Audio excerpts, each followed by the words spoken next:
నిఘా 2TV news నిజం కోసం మా నిఘా. నిఘా 2 బులెటిన్ కి స్వాగతం. బులెటిన్ లో ముందుగా హెడ్లైన్స్. టీవీకే అధినేతకు శుభాకాంక్షలు తెలిపిన రాష్ట్ర మాల మహానాడు నాయకులు.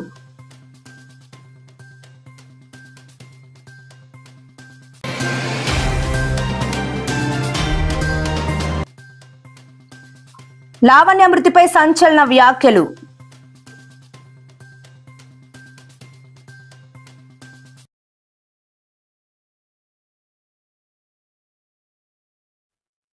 సెల్ తీసుకోండి, జనగణన చేసుకోండి. ఆన్లైన్ ద్వారా అవకాశం. 11వ తేదీ నుంచి ఇంటికింటికి జనగణన సిబ్బంది.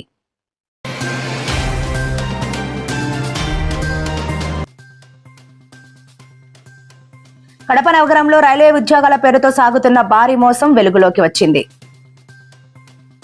టీవీకే అధినేతకు శుభాకాంక్షలు తెలిపిన రాష్ట్ర మాల మహానాడు నాయకులు అంబేద్కర్ ఆశయాలతో రాజకీయాలలో ప్రవేశించి పార్టీని స్థాపించి అనతి కాలంలోనే ముఖ్యమంత్రి పదవిని చేజించుకున్న విజయ్ జోసెఫ్ కు రాష్ట్ర మాల మహానాడు వ్యవస్థాపక అధ్యక్షుడు రామోజీ ఇమ్మాన్యుయేల్ ప్రత్యేక అభినందనలు తెలియజేశారు. ఈ రోజు ఆలగడ్డ పట్టణంలోని 4 రోడ్ల కూడలి వద్ద రాష్ట్ర మాల మహానాడు నాయకులు చంద్రశేఖర్ చక్రవర్తి, జాయింట్ యాక్షన్ కమిటీ కన్వీనర్ బీరువాళ్ల భాష, బీసీ సంఘం నాయకులు వెంకట సుబ్బయ్య తదితరుల సంఘాల నాయకులతో కలిసి డాక్టర్ బిఆర్ అంబేద్కర్ విగ్రహానికి పూలమాలలు వేసి తమ ఆనందాన్ని వ్యక్తం చేశారు. అనంతరం వక్త ప్రజా సంఘాల నాయకులు రామోజీ ఇమ్మాన్యుయేల్, బక్కవాళ్ల చంద్రశేఖర్, బీరువాళ్ల భాషలు మాట్లాడుతూ బీసీ, ఎస్సీ, ఎస్టీ, మైనార్టీ సంఘాలను కలుపుకొని పక్క రాష్ట్రమైన తమిళనాడులో నేడు ఒక దళిత బిడ్డ రాజ్యాధికారం చేజించుకోవడం మన అందరికీ గర్వకారణమన్నారు. ప్రతి ఒక్కరూ సమాజం కోసం, రాష్ట్రం కోసం, దేశం కోసం తమ గళాన్ని విప్పాలని, హక్కుల కోసం పోరాటం చేయాలని పిలుపునిచ్చారు. అందులో భాగంగానే నేడు ఆంధ్ర రాష్ట్రంలో ముఖ్యమంత్రి చంద్రబాబు నాయుడు పరిపాలన పగ్గాలు చేపట్టినప్పటి నుండి ఎస్సీ, ఎస్టీ, బీసీ, మైనార్టీలకు ఇచ్చిన వాగ్దానాలను విమర్శించడంపై వారు నిప్పులు చెరిగారు.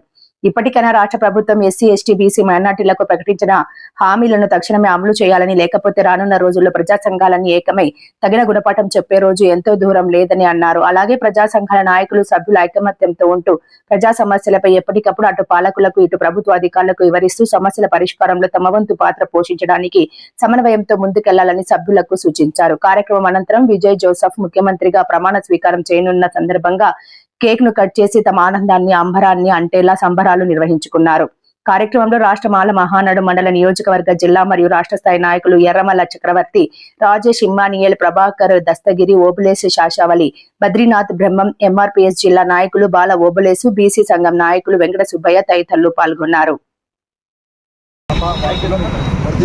చంద్రశేఖర్ ఓబులేస్ మన ఎంఆర్పీఎస్ ఓబులేస్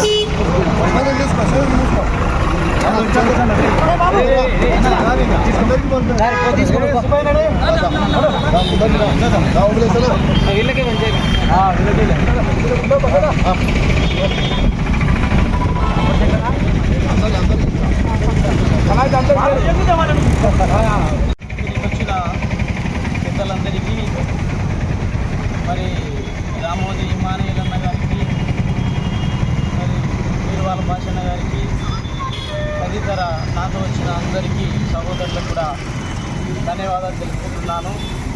నా యొక్క నమస్కారాలు కూడా తెలుపుకుంటున్నాను.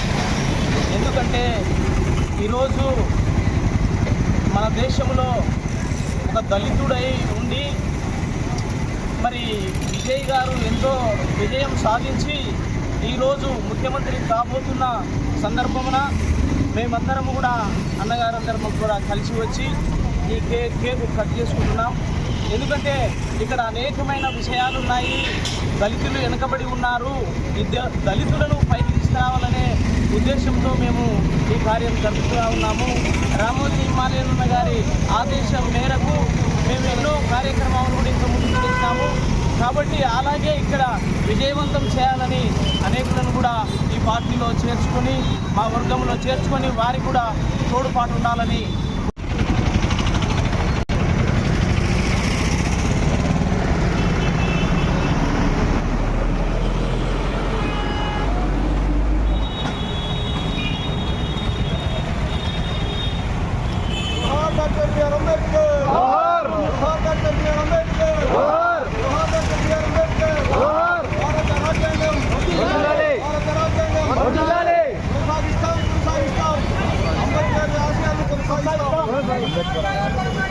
కొనసాగిస్తాం. మైలవరం మండలం దొమ్మర నంద్యాలకు చెందిన లావణ్య మృతిపై పలు అనుమానాలు ఉన్నాయని వైసీపీ నాయకుడు భాస్కర్ రెడ్డి ఆరోపించారు.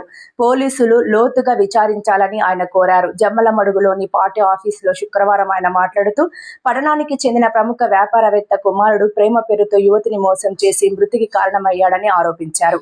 లావణ్య పోస్టుమార్టం రిపోర్టు బయట పెట్టాలని డిమాండ్ చేశారు. నాయకులు జమ్మలమడుగు నియోజకవర్గ సమన్వయకర్త గౌరవ ఎమ్మెల్సీ శ్రీ రామసుబ్బారెడ్డి గారి ఆదేశాల మేరకు ఈరోజు ఈ మీడియా సమావేశం నిర్వహించడం జరిగింది. ఈ మీడియా సమావేశం ముఖ్య ఉద్దేశం మనందరికీ తెలుసు. గత గురువారం అనగా 30వ తారీఖున మైలవరం మండలం దొమ్మనందల గ్రామానికి చెందినటువంటి సోదరి లావణ్య మృతి మీద ఈ మీడియా సమావేశం ఏర్పాటు చేయడం జరిగింది. ఆ రోజు ఆమె ఆత్మహత్య చేసుకున్న తర్వాత పోలీసు వారి కథనాల మేరకు మీడియాలో వచ్చిన అంశాలు ఆమె బీటెక్ చదివిందని, దాని తర్వాత ఉద్యోగం రాక మనస్తాపానికి గురై మానసిక స్థితి సరిగా లేక ఆత్మహత్య చేసుకుందని చెప్పేసి పోలీసుల కథనాల ద్వారా మీడియాలో ఆ రోజు వచ్చింది. అయితే గత 3-4 రోజుల నుంచి ఏదైతే మీడియాలో కానీ సోషల్ మీడియాలో కానీ మరియు జమ్మలమడుగు నియోజకవర్గంలో ప్రజలు చర్చించుకుంటున్న విషయం ఏంటంటే ఆమెది సాధారణంగా జరిగిన ఆత్మహత్య కాదు, ఆమె ఆత్మహత్య వెనుక చాలా అనుమానాలు ఉన్నాయి. ఇదే జమ్మలమడుగు పట్టణానికి చెందినటువంటి ఒక వస్త్ర వ్యాపారి కుమారుడు ఆమెను ప్రేమ పేరుతో వంచి ఆమెను శారీరకంగా ఉపయోగించుకొని ఆమెను గర్భవతిని చేసి 2 సార్లు అబార్షన్ కూడా జరిపించి 3వసారి ఆమెను గర్భవతి చేసి ఆమె నన్ను పెళ్లి చేసుకోవాలని చెప్పేసి అడగగా ఆమెను ఆత్మహత్య చేసుకునేటట్లుగా ప్రేరేపించడమా లేకపోతే హత్య చేసి ఆత్మహత్యగా దాన్ని సృష్టించడమా జరిగిందని చెప్పేసి ఈరోజు జమ్మలమడుగు నియోజకవర్గంలో ప్రతి ఒక్కరు కూడా చర్చించుకుంటూ ఉన్నారు. అయితే ఈ విషయం ఏదో ఇంతటితోనే అయిపోలేదు. ఆ అమ్మాయి ఆత్మహత్య చేసుకున్న తర్వాత ఒక అధికార పక్షానికి చెందినటువంటి ఒక వ్యక్తి దగ్గర పంచాయతీ జరిగి దాదాపుగా 4.5 నుంచి 5 కోట్ల వరకు ఒక డీల్ జరిగి దాన్ని ఆత్మహత్యగా సృష్టించడానికి అన్ని విధాలుగా ప్రయత్నాలు జరిగినాయి అని చెప్పేసి అది కూడా బయట ప్రజల్లో అంతా ఉంది. మేము ఈరోజు కోరుతా ఉన్నది ఏంటంటే ఈ కోణంలో ఏదైతే ఒక వస్త్ర వ్యాపారి కుమారుడు ప్రేమ వ్యవహారం జరిపించాడు, తర్వాత ఆమెను శారీరకంగా వాడుకొని ఆమె చనిపోవడానికి కారణమైనటువంటి ఏదైతే ఇప్పుడు ప్రచారం జరుగుతుందో ఈ కోణంలో దర్యాప్తు జరిపించాలని చెప్పేసి గౌరవ పోలీసు వారిని కోరుతా ఉన్నాం. అంతేకాదు ఆమె మరణించే నాటికి కూడా గర్భవతి అని చెప్పేసి బయట చెప్తా ఉన్నారు. మరి పోస్టుమార్టం చేశారు. పోస్టుమార్టంలో ఈ విషయాలన్నీ పోస్టుమార్టం చేసేటప్పుడు ఆ కోణంలో కూడా పోస్టుమార్టం చేశారా లేదా అనేది కూడా పోస్టుమార్టం రిపోర్ట్ వస్తే తెలుస్తుంది. ఒకవేళ చేయకపోతే రీపోస్టుమార్టం చేయడానికి కూడా మేము డిమాండ్ చేస్తూ ఉన్నాము. ఇది ఆషామాషి విషయం కాదు, ఇది చాలా సమాజానికే ప్రమాదకరమైన విషయం. ఎందుకంటే ఈరోజు దీన్ని ఒక ఆడబిడ్డ ఒక సోదరిని ఈ విధంగా చంపిన తర్వాత అది ఆత్మహత్యనే కావచ్చు, కానీ బయట అనుకుంటున్నట్లుగా ఒకవేళ నిజంగా ఆ వ్యాపారస్తుడు కుమారుడు ఆమె చావుకి కారణమై ఉండి ఈ విధంగా పంచాయతీ జరిగి అతన్ని రక్షిస్తే, అధికార పక్షానికి చెందిన వాళ్ళే రక్షిస్తే రేపొద్దున ఇట్లాంటి లావణ్యులు మరో ఎంతోమంది బలి అవుతారు అట్లాంటి వ్యక్తుల చేతుల్లో. కాబట్టి ఇది సమాజానికే చాలా ప్రమాదం. దీని మీద మేము చాలా లోతైన విచారణ చేయాలని చెప్పేసి కోరుతా ఉన్నాం వైఎస్ఆర్ కాంగ్రెస్ పార్టీ తరఫున. అంతేకాదు మరొక విషయం కూడా సోషల్ మీడియాలో చూశాను. ఈ విషయంలో ప్రతిపక్షం వారు కూడా ఏదో డబ్బులు తీసుకున్నారు మరొకటి అని చెప్పేసి దాన్ని తీవ్రంగా ఖండిస్తూ ఉన్నాం. మా నాయకుడు రామసుబ్బారెడ్డి గారు ఆయన సుదీర్ఘ రాజకీయ ప్రస్థానంలో ఎన్నో ఆటుపోట్లు ఎదుర్కొన్నప్పటికీ, ఎన్నో ఒడిదుడుకులు చూసినప్పటికీ ఆయన ఎప్పుడు కూడా విలువలు వ్యక్తిత్వం మీదనే రాజకీయాలు చేశారు తప్ప మరే చిల్లర రాజకీయాలు ఆయన ఎప్పుడు చేయలేదు. ఆయన ప్రోత్సహించరు కూడా. ఒకవేళ అలాంటిది ఏదైనా ఉన్నా కూడా తప్పకుండా మా నాయకుడు వాళ్ళని కఠినంగా శిక్షించాలని చెప్పేసి చెప్తా ఉన్నారు. ఈ విషయం మీద మా నాయకుడు మరొక విషయం కూడా చెప్పారు. ఖచ్చితంగా మనం జాతీయ మహిళా సంఘానికి మానవ హక్కుల కమిషన్ కూడా మనం దీని మీద పూర్తిగా విచారణ జరిపే విధంగా మనం కూడా మన తరపున ఫిర్యాదు చేద్దామని కూడా మా నాయకులు చెప్పడం జరిగింది. ఈ విషయాన్ని అయితే అంత ఈజీగా అయితే చూడద్దు. గౌరవ పోలీస్ డిపార్ట్మెంట్ వారిని కోరుతూ ఉన్నాం, దయచేసి ఆ సోదరి మరణానికి న్యాయం జరిగే విధంగా లోతైన దర్యాప్తు జరపాలని చెప్పేసి గౌరవ పోలీస్ వారిని కోరుతూ ఉన్నాం. ఎందుకు అంటే మనందరికీ తెలుసు, దాదాపు ఈ జూలై వస్తే సంవత్సరం అవుతుంది గండికోటలో ఒక సోదరి మరణించి. ఆమె మరణానికి కారణం ఏంటి, కారణమైన వాళ్ళని శిక్షించడం కానీ ఇంతవరకు జరగలేదు. ఇది నిర్లక్ష్యం అనుకోవాలా, లేకపోతే అధికార పార్టీ వాళ్ళ ఒత్తిడి అనుకోవాలా పోలీసుల మీద, అది మీకే తెలియాలి. కాబట్టి ఈ సోదరి విషయంలో కూడా అలా జరగకూడదని చెప్పేసి మా వంతు వైఎస్ఆర్ కాంగ్రెస్ పార్టీ ప్రతిపక్షంగా ఉన్నటువంటి మేము మా వంతు బాధ్యతగా తప్పకుండా ఆ సోదరికి న్యాయం జరిగేంత వరకు మేము పోరాడతామని చెప్పేసి మీడియా ముఖంగా తెలియజేసుకుంటా ఉన్నాం. ధన్యవాదాలు. మీ పేరు? భాస్కర్ రెడ్డి, ఎర్రబోలు భాస్కర్ రెడ్డి, వైఎస్ఆర్ కాంగ్రెస్ పార్టీ వాలంటీర్స్ విభాగ రాష్ట్ర ఉపాధ్యక్షుడు. చేతిలో ఉన్న సెల్ ఫోన్ లేదా ఇంట్లో ఉన్న కంప్యూటర్ ద్వారా స్వీయ జనగణన చేసుకునేందుకు ప్రభుత్వం సువర్ణ అవకాశాన్ని ప్రతి ఒక్కరికి కల్పించిందని షాద్ నగర్ నియోజకవర్గం ఫారూక్ నగర్ ఎంఆర్ఓ నాగయ్య అన్నారు. ఫారూక్ నగర్ మండలం లింగారెడ్డిగూడెం గ్రామంలో స్వీయ జనగణనపై ప్రజలకు అవగాహన కల్పిస్తూ మార్దాన్ వాక్ ను నిర్వహించారు. ఈ సందర్భంగా ఆయన మాట్లాడుతూ స్వీయ జనగణన ఆన్లైన్ పై అవగాహన ఉన్న ప్రతి ఒక్కరూ చేసుకోవచ్చని వెల్లడించారు. ఈ నెల 10వ తేదీలోపు ఈ కార్యక్రమాన్ని పూర్తి చేయాలని వివరించారు. ఈ నెల 13వ తేదీ నుంచి జూన్ 9 వరకు ఇంటింటికి జనగణన కోసం కేటాయించిన సిబ్బంది వస్తారని, ప్రజల స్వచ్ఛందంగా తమ వివరాలను అందించి సహకరించాలని సూచించారు. ఈ విషయంపై ప్రజలకు అవగాహన కల్పించేందుకు ఈ కార్యక్రమాన్ని చేపట్టినట్లు వెల్లడించారు. గ్రామ సర్పంచ్ ఎంసీ ప్రవీణ్ కుమార్, ఉప సర్పంచ్ ఎర్రోల్ల అశోక్, గ్రామ మాజీ ఉప సర్పంచ్ మల్లేష్ యాదవ్, వార్డు సభ్యులు కోనేటి సాయి కుమార్, గ్రామస్తులు నరేందర్ రెడ్డి, జంగయ్య యాదవ్, ప్రతాప్ రెడ్డి, దామదేమియా తదితరులు ఈ కార్యక్రమంలో పాల్గొన్నారు. గణనలో భాగంగా మనకు మొదటిసారిగా స్వీయ గణన అనేది ఏర్పాటు చేయడం జరిగింది. ఆ స్వీయ గణనలో భాగంగా ప్రతి ఒక్కరూ మన ఇంటి దగ్గర మనమే సెల్ ద్వారా కానీ సిస్టమ్ ద్వారా కానీ స్వీయ గణన చేసుకోవచ్చు. అది మనకి రేపు మే 10 వరకు స్వీయ గణన అనేది ఉంది కాబట్టి ప్రతి ఒక్కరూ స్వచ్ఛందంగా పాల్గొని స్వీయ గణన చేసుకోవాల్సిందిగా కోరుతున్నాము. అదేవిధంగా మే 11 నుంచి గణనకులు అయితే ఎన్యూమరేటర్స్ ఎవరైతే మన ఇంటి దగ్గరికి వస్తారో వాళ్ళకి మనం స్వీయ గణన చేసుకున్న ఐడి నెంబర్ ఇస్తే వాళ్ళు కన్ఫర్మ్ చేసుకుంటారు, మన ఇల్లు అనేది గణనలో భాగంగా వెళ్ళిపోతుంది. అదేవిధంగా మే 11 నుంచి మనము జూన్ 9 వరకు మనం ఏదైతే చేయబోతున్నామో జనాభా గణన చేయబోతున్నామో ప్రతి ఒక్కరూ స్వచ్ఛందంగా పాల్గొని మన ఇంటి దగ్గరికి వచ్చిన ఎన్యూమరేటర్కి మన యొక్క జనాభా డీటెయిల్స్ ఇవ్వాలని, ఇంటి డీటెయిల్స్ ఇవ్వాలని కోరుకుంటూ ఈరోజు జిల్లా కలెక్టర్ గారి ఆదేశానుసారము మనము అందరికీ అవగాహన కల్పించడానికి మారథాన్ వాక్ను ఏర్పాటు చేయడం జరిగింది. ఆ మారథాన్ వాక్ అనేది మన లింగారెడ్డిగూడ గ్రామంలో గౌరవ సర్పంచ్ గారి ఆధ్వర్యంలో, డిప్యూటీ సర్పంచ్ గారి ఆధ్వర్యంలో మారథాన్ వాక్ నిర్వహించడం జరిగింది. కాబట్టి ఫరూక్ నగర్ మండలంలోని ప్రజలందరూ స్వచ్ఛందంగా స్వీయ గణన చేసుకోవాలని, అదేవిధంగా మే 11 నుంచి జరిగే జనాభా గణనలో పాల్గొనాలని కోరుకుంటూ సెలవు తీసుకుంటాం. Thank you. కడప నగరంలో రైల్వే ఉద్యోగాల పేరుతో సాగుతున్న భారీ మోసం వెలుగులోకి వచ్చింది. బ్యాక్ డోర్ లో ఉద్యోగాలు ఇప్పిస్తామంటూ నమ్మించి నకిలీ జాయినింగ్ లెటర్లతో లక్షలాది రూపాయలు వసూలు చేసిన ముఠా ఉదంతం కలకలం రేపుతోంది. కడప నగరంలో నబీకొడలో నివాసం ఉంటున్న రిటైర్డ్ ఏపీ జీబీ ఉద్యోగి రవిచంద్రను టార్గెట్ చేసిన మోసగాళ్లు అతని 2 పిల్లలకు రైల్వే ఉద్యోగాలు ఇప్పిస్తామని నమ్మబలికారు. రమేష్ థియేటర్ సమీపంలో నివసించే రోడ్డా యోహన్, అతని అక్క రోడ్డా కుమారి అలియాస్ వాణి, మధ్యవర్తి శ్రీనివాసులు మరియు అభినవ్ సింగులు కలిసి రవిచంద్ర నుండి దశల వారీగా 34,50,000 రూపాయలు వసూలు చేశారు. నమ్మకం కలిగించడం కోసం సికింద్రాబాద్ నకిలీ ట్రైనింగ్ ఇవ్వడమే కాకుండా ఢిల్లీలో మెడికల్ టెస్టులు కూడా చేయించారు. తీరా నియామక పత్రాలతో రైల్వే అధికారులను సంప్రదించగా అవి నకిలీవని తెలడంతో బాధితులు లబోదిబోమంటున్నారు. బాధితుల ఫిర్యాదు మేరకు చిన్నా చౌక్ పోలీస్ స్టేషన్ లో కేసు నమోదు అయినప్పటికీ నిందితులు ఇప్పటికీ స్వేచ్ఛగా తిరుగుతుండటంపై విమర్శలు వ్యక్తమవుతున్నాయి. స్థానిక ప్రెస్ క్లబ్ లో ఏర్పాటు చేసిన విలేకరుల సమావేశంలో సిపిఐ జిల్లా కార్యదర్శి గాలి చంద్ర మాట్లాడుతూ పోలీసు కుటుంబానికి చెందిన వారే ఇలాంటి మోసాలకు పాల్పడటం దారుణమన్నారు. అజ్ఞాతంలో ఉంటూ నిందితులకు సహకరిస్తున్న వారిపై కూడా చర్యలు తీసుకోవాలని, బాధితులకు తక్షణమే న్యాయం చేయాలని డిమాండ్ చేశారు. నిందితులను వెంటనే అరెస్ట్ చేయకుంటే ఆందోళనను ఉధృతం చేస్తామని హెచ్చరించారు.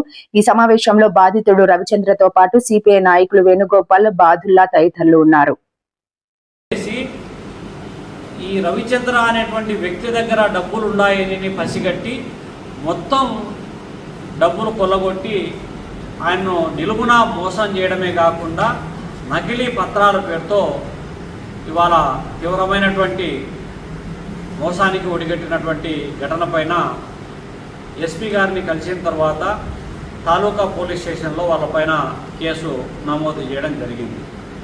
ఈ సందర్భంగా కడప నగరంలో ఏపీజీపీలో పనిచేసేటటువంటి రవిచంద్ర అనేటువంటి ఉద్యోగి తనకు కోవిడ్ టైంలో కోవిడ్ బారిన పడి తర్వాత కూడా పెరాలసిస్ సోకి అనారోగ్యానికి గురైనటువంటి నేపథ్యంలో ఇద్దరు ఒక పెళ్ళిడికి వచ్చినటువంటి కొడుకు పెళ్ళిడికి వచ్చినటువంటి కూతురు ఇద్దరి యొక్క భవిష్యత్తు ప్రశ్నార్థకం అవుతుంది, నేను ఎక్కడ చనిపోతాను అనేటువంటి ఒక అభద్రతా భావం నుంచి తనకున్నటువంటి బెనిఫిట్స్ ఏవైతే డబ్బులు ఉన్నాయో ఆ డబ్బులన్నీ కూడా ఖర్చు పెట్టి పిల్లల పెళ్ళిళ్ళు ఉద్యోగాలు అనేటువంటి ఆలోచన ప్రకారము ఆలోచన చేస్తున్నటువంటి నేపథ్యంలో పెళ్లి చూపుల కోసము అని చెప్పి ఒక మ్యాట్రిమోనీ దగ్గరికి పోతే అతను శ్రీనివాసులు అనే ఆ విలేకరి అవతారం కూడా అప్పుడప్పుడు ఎత్తేవాడు. అతని దగ్గరికి పోతే అతను తనకు తెలిసినటువంటి యోహాన్ అనేటువంటి వ్యక్తి దగ్గరికి పోతే ఉద్యోగం ఇప్పిస్తాడని చెప్పి ఆయన చెప్తే యోహాన్ అనేటువంటి వాడు ఇప్పటికిప్పుడు 19 లక్షలు నాకు ఫోన్పే ద్వారా నెఫ్ట్ ద్వారా అమౌంట్ ట్రాన్స్ఫర్ చేస్తే నేను పైన మాట్లాడతాను, బ్యాక్డోర్లో ఉద్యోగం వస్తుంది అనేటువంటిది. ఆర్ఆర్బీలో ఉద్యోగం అంటే రైల్వే రిక్రూట్మెంట్ ద్వారా ఎగ్జామ్ ఉంటుంది, ఇంటర్వ్యూలు ఉంటాయి, ప్రొసీజర్ ఉంటుంది కదా అని చెప్పి వీళ్ళు అనుమానం వ్యక్తం చేస్తే ఇవేమి అవసరం లేకుండానే మాకు పలుకుబడి ఉంది, ఆ పలుకుబడి ద్వారా మీకు ఉద్యోగాలు ఇప్పించేటువంటి బాధ్యత మేము తీసుకుంటామని చెప్పి యోహాన్ అనేటువంటి వ్యక్తి కడప నగరంలో రమేష్ థియేటర్ ఆపోజిట్ సందులో నివాసం ఉంటున్నటువంటి ఫ్యామిలీ, వాళ్ళ అమ్మా నాయన ఎస్పీ ఆఫీసులో హోంగార్డులుగా పనిచేస్తున్నారు. అతను వీళ్ళ దగ్గర డబ్బులు తీసుకొని తర్వాత గట్టిగా ఒత్తిడి చేస్తే మాకు అపాయింట్మెంట్ ఆర్డర్ లేదు, ఏమీ లేదు, మీరు డబ్బులు ఇచ్చినాము, మాకు ఇంతవరకు ఎలాంటి చర్యలు లేదని అంటే దానికి వాళ్ళ కొంతమంది అపాయింట్మెంట్ లెటర్లు కూడా క్రియేట్ చేసి ఫేక్ అపాయింట్మెంట్ లెటర్లను తయారు చేసి ఈయనకు చూపించడము, పైగా వాళ్ళ అక్క కుమారి అనే ఆమె అలియాస్ వాణి అనే ఆమె పేరుతో కూడా ఒక అపాయింట్మెంట్ లెటర్ సొంతం మా అక్కకే నేను అపాయింట్మెంట్ లెటర్ కూడా ఇప్పించిన చూడు అనేటువంటిది, ఆమె కూడా నాకు అపాయింట్మెంట్ లెటర్ ఉంది అని చెప్పి ఆమె కూడా నమ్మబలికి ఇదంతా జరిగిన తర్వాత అపాయింట్మెంట్ లెటర్లతో పాటు ఒక 3 మాసాల పాటు సికింద్రాబాద్ రైల్వే స్టేషన్లో ట్రైనింగ్ ఇప్పించడము, అక్కడ మాకు ట్రైనింగ్ సెంటర్ లాగా అంత పక్కా స్కెచ్ లాగా ఆడ ట్రైనింగ్ ఇప్పించడం, తర్వాత ఢిల్లీలో రైల్వే హాస్పిటల్లో మెడికల్ టెస్టులు కూడా చేయించడము, మెడికల్ సెలెక్ట్ అయినావని చెప్పి చెప్పడము, అంటే ఈ కింద నుంచి గల్లీ నుంచి ఢిల్లీ వరకు ఒక పక్కా స్కామ్ లాగా ఇది నడిపించారు. దీనిపైన అనేక పర్యాయాలు చించోకు పోలీస్ స్టేషన్లో కూడా ఫిర్యాదు చేశారు. అక్కడేమో వాళ్ళు విచారణ జరిపించినట్టే జరిపించి ఇది మా పరిధిలోకి రాదని చెప్పి అక్కడ చేతులు ఎత్తేస్తే చివరకు నంద్యాల ఈ అభినవ్ సింగ్ ఇక్కడే కాకుండా ఎక్కడెక్కడో ఇవన్నీ స్కాములు చేసినట్లు నంద్యాలలో కూడా కేసు నమోదైతే అక్కడికి కూడా వీళ్ళు పోయి వచ్చినారు. తర్వాత లాస్ట్కు ఈయన నివాసం ఉంటున్నటువంటి ప్రాంతం తాలూకా పోలీస్ స్టేషన్ పరిధిలోకి వస్తుంది. ట్రాన్సాక్షన్ కూడా ఆ పరిధిలోనే జరిగింది కాబట్టి తాలూకా పోలీస్ స్టేషన్కు మేము కూడా ఎస్పీ గారి ద్వారా తీసుకొని పోతే వీళ్ళపైన ఇవాళ ఈ ఎవరైతే యోహాన్ అనేటువంటి వ్యక్తి పైన వాళ్ళ సిస్టరు రొడ్డా కుమారి అలియాస్ వాణి అనేటువంటి ఆమె పైన, అభినవ్ సింగ్ అనేటువంటి అంజాద్ హుస్సేన్ అనేటువంటి ఒక వ్యక్తి పైన, తర్వాత ఈ మ్యాట్రిమోనీ నడుపుకునేటువంటి ఒక అతను శ్రీనివాసులు అనేటువంటి వ్యక్తి పైన ఇవాళ కేసు నమోదు చేయడం జరిగింది. ఈ మొత్తం వ్యవహారంలో కడప బార్ అసోసియేషన్లో ప్రాక్టీస్ చేస్తున్నటువంటి ఒక అడ్వకేట్ కూడా వీళ్ళు ఎంత అన్యాయం జరిగింది, మోసం జరిగిందని చెప్పి ఒక ప్రయత్నం చేస్తా అంటే మధ్యలో అడ్వకేట్ దూరి మీరు ఎక్కడ పోలీస్ స్టేషన్లో కేసు పెట్టద్దు, పంచాయతీ చేద్దాం రండి, మేము చెప్పినట్టు వినాలా అనేటువంటి ఒక అడ్వకేటు, అంటే ప్రొఫెషనల్ ఎథిక్స్కు విరుద్ధంగా ఒక అడ్వకేటు ఒక దుర్మార్గపూరితమైనటువంటి చర్యలకు ఒడిగట్టడాన్ని కూడా మేము తీవ్రంగా ఖండిస్తున్నాం. ఇప్పుడు ఏదైతే కేసు పెట్టారో కేసు పెట్టడానికి దాదాపు 2 మాసాల నుంచి 3 మాసాలు పట్టింది. కానీ కేసు కట్టిన తర్వాత ఇప్పటి వరకు కేసు కట్టి కూడా దాదాపు 48 గంటలు దాటింది. ఇంతవరకు వాళ్ళను అరెస్ట్ చేసినటువంటి దాఖలాలు లేవు. వాళ్ళు రేపొద్దున లీగల్గా కూడా ముందస్తు జాగ్రత్తలు తీసుకోవడానికి ఆస్కారం ఉంది. తప్పించుకుపోయేటువంటి ప్రమాదం ఉంది, దేశం విడిచిపోయేటువంటి ప్రమాదం ఉంది. కాబట్టి ఇమ్మీడియట్గా ఎవరైతే రొడ్డా యోహాను వాళ్ళ సిస్టరు కుమారిని, అదేవిధంగా ఇతను అభినవ్ సింగ్ అనేటువంటి ఓ సూత్రధారి, దానికి ఆజ్యం పోసినటువంటి ఎం శ్రీనివాసులు అనేటువంటి వ్యక్తిని, ఈ నలుగురిని అరెస్టు చేయాలి. వీళ్ళ మధ్య జరిగినటువంటి ట్రాన్సాక్షన్స్తో పాటు దీని వెనక నుండి నడిపిస్తున్నటువంటి అడ్వకేట్కు సంబంధించినటువంటి ట్రాన్సాక్షన్స్ కూడా ఆరా తీయాల్సినటువంటి అవసరం, బాధ్యత ఉందని చెప్పి భారత కమ్యూనిస్ట్ పార్టీ డిమాండ్ చేస్తూ ఉన్నాం. ఇమ్మీడియట్గా అరెస్టు చేయకపోతే మాత్రం ఈ బాధితులతో కలెక్టర్ ఆఫీస్ కేంద్రంగా చేసుకొని ఆందోళనకు శ్రీకారం చుడతామని చెప్పి కూడా హెచ్చరిస్తూ ఉన్నాం. ఆయన కూడా అడ్వకేటు పదే ఇన్వాల్వ్మెంట్ అంటే జనరల్గా ఏం చేస్తారంటే ఎనీ అడ్వకేట్ ఏ కేసుకు సంబంధించినటువంటి కేసు రిజిస్టర్ అయిన తర్వాత కోర్టుకు వచ్చేటటువంటి దాంట్లో బెయిల్ పిటిషన్ మూవ్ చేసుకోవచ్చు. న్యాయ అన్యాయాలను విచారించి కోర్టు నిర్ణయం చేస్తుంది.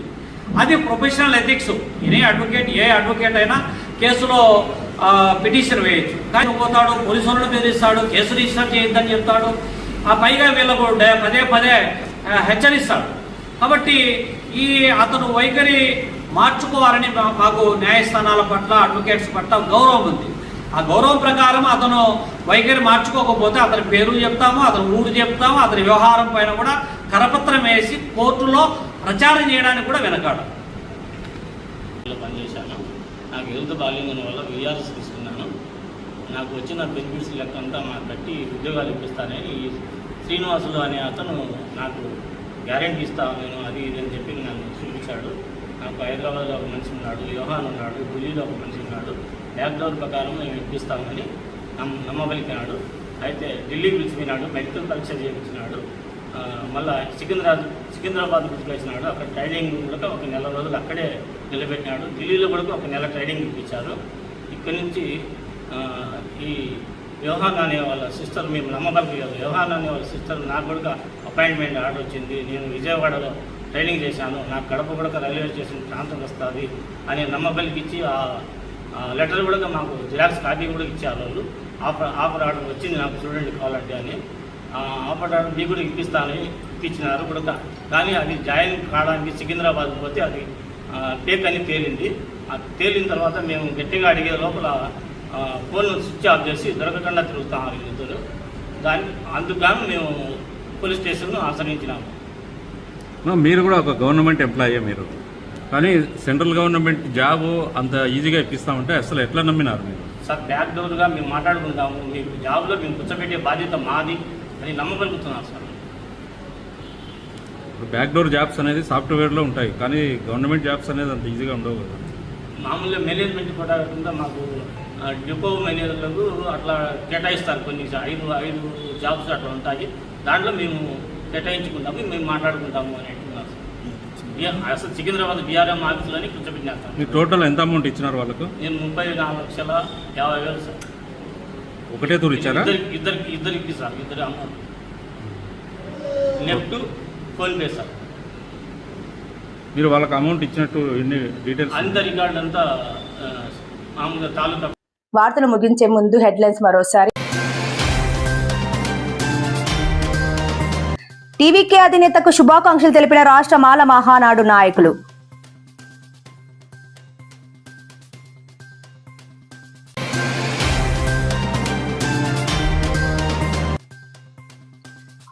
లావణ్య మృతిపై సంచలన వ్యాఖ్యలు.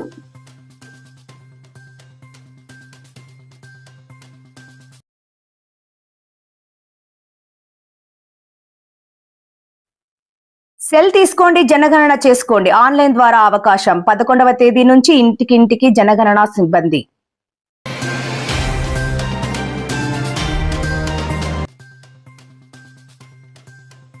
కడప నగరంలో రైల్వే ఉద్యోగాల పేరుతో సాగుతున్న భారీ మోసం వెలుగులోకి వచ్చింది. మరిన్ని లేటెస్ట్ అప్డేట్స్ కోసం చూస్తూనే ఉండండి నిఘా 2 న్యూస్. ఈ వార్తలు ఇంతటితో సమాప్తం. నమస్కారం.